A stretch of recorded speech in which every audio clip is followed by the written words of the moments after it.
तो नमस्कार, आप सभी का स्वागत है। आज इस वीडियो के द्वारा मैं अश्विनी कुमार जी जो आगरा के रहने वाले हैं, उन्होंने अपनी बर्थ डिटेल भेजकर प्रश्न किया है कि क्या उनकी कुंडली में सरकारी नौकरी मिलने का योग है। उनके द्वारा बताए गए समय के अनुसार जो उनकी कुंडली बनती है वो मेष लगन की बनती है, जो आपके सामने है। दूसरे भाव ग्रह स्थित इस बार दूसरे भाव में मंगल है, तीसरे में चंद्रमा है, चौथे में गुरु केतु हैं, पाँचवें में सूर्य बुध शुक्र हैं, 9वें भाव में भाग्य स्थान में शनि है और 10वें भाव में राहु है। ये आपकी कुंडली में ग्रहों की स्थिति है। देखिए, आपका जन्म मेष लगन में तथा पूर्णावशु नक्षत्र के प्रथम चरण में हुआ है। जन्म राशि आपकी मिथुन है। वर्तमान में आपको बुध की महादशा चल रही है। ग्रह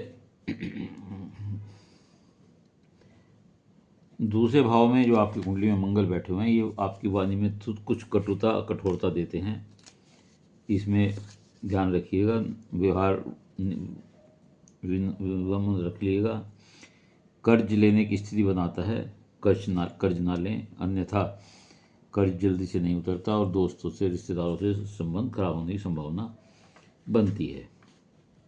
तीसरे भाव में चंद्रमा बैठे हुए हैं, जो कुछ आलसी बनाते हैं तथा काम करने में टालने की प्रवृत्ति देते हैं।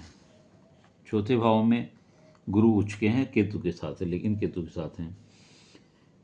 गुरु केतु के साथ घर की तरफ से डिटैचमेंट देते हैं, कुछ लगाव कम करते हैं, निष्क्रियता भाव ज़्यादा हो जाता है, माता से कुछ स्नेह कम हो जाता है और घर से लगाव कुछ कम हो जाता है।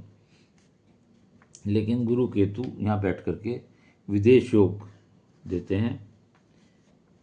गुरु केतु की दृष्टि 10वें भाव पर भी है, जो रोजगार का है।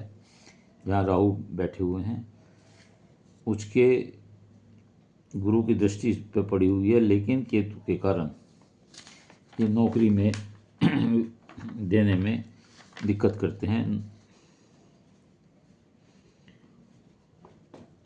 10वें भाव का स्वामी भाग्य स्थान में, शनि भाग्य स्थान में बैठा हुआ है, आपके आय का स्वामी भी है और नौकरी का भाव, राज्य भाव का स्वामी भी है, भाग्य स्थान में बैठा है, 10वें का बैठा था। यहाँ पर आपके मंगल की पूर्ण दृष्टि है और ये गुरु का घर है, और गुरु उच्च के हैं जो विदेश भाव से जुड़े हुए हैं। ऐसी स्थिति में ऐसे लोगों का संबंध राजनीति में हो जाता है, मान प्रतिष्ठा बहुत मिलती है, राजनीतिक क्षेत्र में सफलता पाते हैं। 36वें वर्ष के बाद, क्योंकि शनि भाग्योदय देर से करता है, तो 36 वर्ष के बाद ऐसे लोगों का भाग्योदय होता है।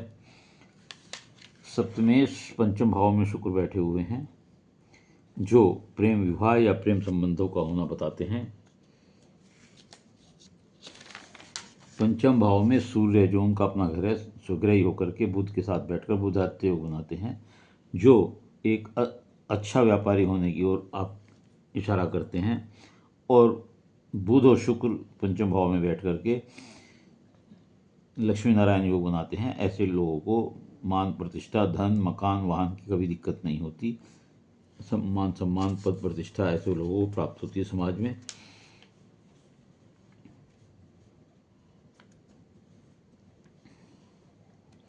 ऐसे लोगों का भाग्योदय शादी के बाद होता है।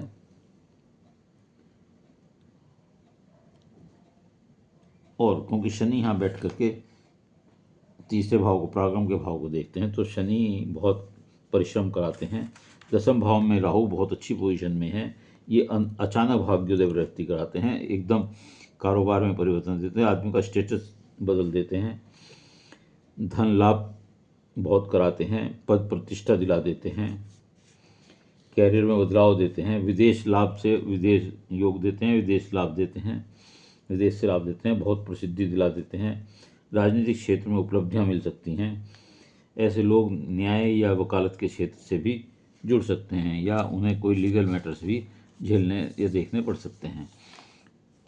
आपकी कुंडली में सरकारी नौकरी का योग नहीं लगता, यद्यपि आप सरकार से, प्रशासन से जुड़े रहने वाले लोग लगते हैं, प्रशासनिक लोगों से फ़ायदा भी उठा सकते हैं और पद प्रतिष्ठा, मान सम्मान राजनीति में आप पा सकते हैं। आपका जीवन एक सफल व्यक्ति के जीवन के रूप में होगा। तो ये आपकी कुंडली का विश्लेषण है। उम्मीद है कि आपको ये वीडियो अच्छी लगी होगी। यदि ये वीडियो आपको अच्छी लगी हो तो इसे लाइक करिएगा, शेयर करिएगा और कमेंट्स बॉक्स में जाकर अपने विचार लिखिएगा। इसके अलावा यदि किसी और का कोई प्रश्न हो तो वह अपनी डिटेल भेजकर और मेरे चैनल को सब्सक्राइब करते हुए अपना प्रश्न भेज सकता है। उत्तर अवश्य दूंगा। ये मेरी निःशुल्क सेवा है। धन्यवाद।